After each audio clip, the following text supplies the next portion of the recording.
La Défense. C'est dans ce quartier qu'a travaillé pendant des années une dame pas comme les autres. Geneviève Gazot, c'est une femme formidable. Je crois qu'elle avait une histoire personnelle, familiale, et qui fait qu'elle a rencontré la précarité et qu'elle a voulu y consacrer une part très importante de sa vie, voire de toute sa vie. Elle était très impliquée dans plusieurs associations, donc elle a fait énormément de choses. Et puis, à la fin des années 90, elle a ouvert un petit café à La Défense, qui est devenu ensuite la Maison de l'Amitié. Au départ, donc, un petit café. Quelques bénévoles, un petit local dans un sous-sol à La Défense, les premiers partenaires. Un endroit pour rompre avec la solitude de la rue. Pour reprendre quelques forces et pour permettre une rencontre, un moment d'échange. Parce que tant que la rencontre n'a pas eu lieu, les gens de la rue sont invisibles ou réduits aux préjugés qu'on a sur eux. C'est possible de travailler à La Défense pendant des années sans se rendre compte qu'il y a un problème de personnes qui sont démunies et qui sont dans ce quartier-là. L'association, elle permet d'ouvrir les yeux sur ça. C'est vrai qu'avant, les SDF, quelque part, ça ne me rassurait pas. Il y avait toujours les choses qu'on disait, tous les on-dit, tous les clichés. La rencontre permet d'éclairer l'humanité de chacun, de se reconnaître et d'être reconnu.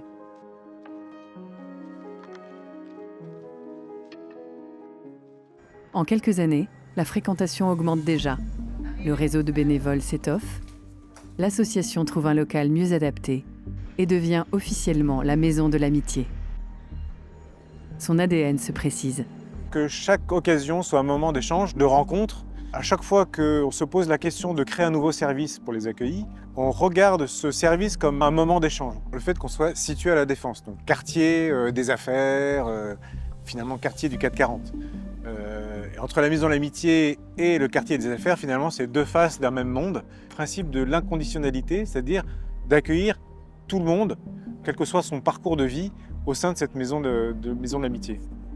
C'est pas une maison de... Tu fais une chose, on te rejette et on te dit tu es interdit de venir ici et tout. C'était toujours on te donne la chance et ça va marcher. Toujours, ils ont fait courage pour nous supporter comme on est.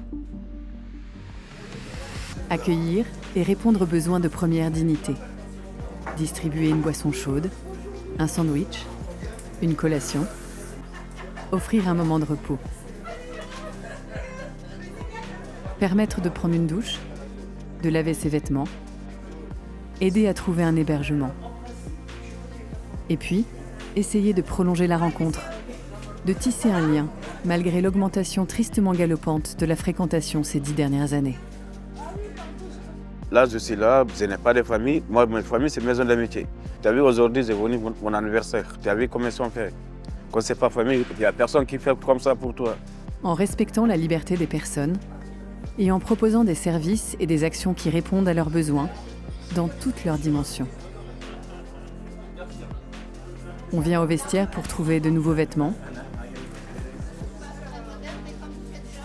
à la bagagerie pour ne plus avoir à garder ses affaires avec soi en permanence, aux ateliers de français pour apprendre, comprendre et reprendre confiance. Aux sorties pour garder un lien avec le sport, la culture, le beau ou simplement partager un moment avec d'autres personnes. En fait, on veut donner les services de base. On a faim, on a envie de prendre une douche, pour pouvoir emmener les usagers vers de la culture. Il y a quelque chose d'un éveil qu'on ne propose jamais à ces personnes et qui permet peut-être aussi de rêver un peu, parce que c'est dans les rêves qu'on reconstruit finalement des parcours. Et puis, il y a les professionnels, pour l'accompagnement social en tant que tel.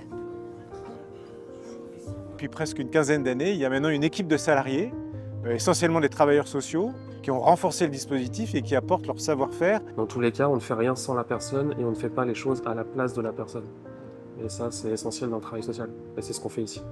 Ils nous font connaître les choses, comment on les fait, comment on commence, comment on débute. Déjà, ne serait-ce que passer le cap D'aller voir un travailleur social, ça peut déjà être compliqué. Tout le travail du travailleur social est justement à un moment donné de créer l'envie aussi, de recréer un désir là, et en lui disant ok tu veux ça, mais pour que tu veuilles ça, il faut peut-être d'abord qu'on passe par là, il faut qu'on fasse peut-être ça aussi.